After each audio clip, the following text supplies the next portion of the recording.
हदन नबी सल्लल्लाहु बदनात बियदी क़ियामन, अल्लाह के नबी ने ऊँट ज़बह किए अपने दस्ते मुबारक से, इस हाल में कि वो ऊँट खड़े खड़े थे। नहर करते हैं ना, खड़े खड़े ही करते हैं। ऊँट के यहाँ जो ये जो गड़ा होता है ना, वहाँ पर नेज़ा या कोई धारदार चीज़, छुरी चाकू वगैरह मारते हैं और फिर वो खून गिरता है और ऊँट भी गिर जाता है। लेकिन उसका ख़ास तरीका होता है, टेक्निक होती है, जो करते हैं हमेशा वही कर सकते हैं। वरना आप चाहें, हालांकि यहाँ तो ऊँट पर कुर्बानी पर पाबंदी है। पहले ऊँट ज़बह करते थे तो हमारे गाँव में कुछ लोगों ने जमा होकर कुर्बानी में वो किया था, तो इस तरह करना चाहता, क्योंकि उस वक्त मोबाइल नए नए आए थे। तो उसमें मोबाइलों में देखा था कि अरब लोग यूँ मार रहे हैं, नहर कर रहे हैं, उन्होंने भी किया तो ऊँट भाग गया, वो गिरा नहीं। तो नहर उसको कहते हैं।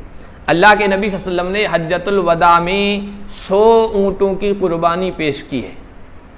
63 ऊँट आप सल्लल्लाहु अलैहि वसल्लम मदीने में आपको मिल गए थे, वहाँ से लेके आए थे।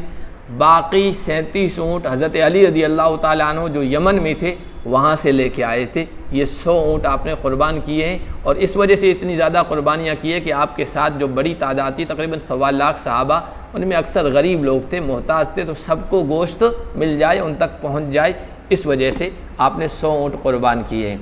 और अजीब बात, नुक्ता इसमें यह है कि 63 ऊँट जो हुजूर ले आए थे ना, हुजूर ने अपने हाथ से नहर किया है, उनको ज़बह किया है, और 63 ऊँटों के बाद फिर थक गए हुजूर, फिर हवाले कर दिया सहाबा के।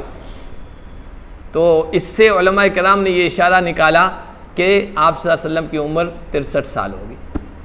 63 ऊँटों के बाद थक गए ना, कि आप 63 साल के बाद आप इस दुनिया से पर्दा फरमा जाएंगे। इससे भी अजीब नुक्ता कुरान की तफसीर में लिखा, सूरह मुनाफिकून है, हाफिज़ लोग हैं आप लोग, सूरह मुनाफिकीन नंबर देखेंगे तो कौन सी सूरत है? 63वीं। कौन सी है? हाँ, ऊपर 63वीं सूरत है, और उसकी आखिरी आयत वलन युअख्खिरुल्लाहु नफ्सन इज़ा जाअ अजलुहा, जब किसी इंसान का वक्त मुक़र्रर आ जाएगा, जिस अजल आ जाएगी जिसकी, तो फिर उसको अल्लाह ताला मोहलत हरगिज़ नहीं देते हैं। ये उसकी आखिरी आयत है। ये भी इशारा था कि हुजूर की उम्र 63 साल होगी, लेकिन इसको अरबी में या बलागत में कहते हैं नुक्ता बादल वक़ू। बात पहले समझ में नहीं आती है, जब मामला पेश आ जाता है तब उधर जहन जाता है कि हाँ, अल्लाह ने इशारा तो पहले ही कर दिया था।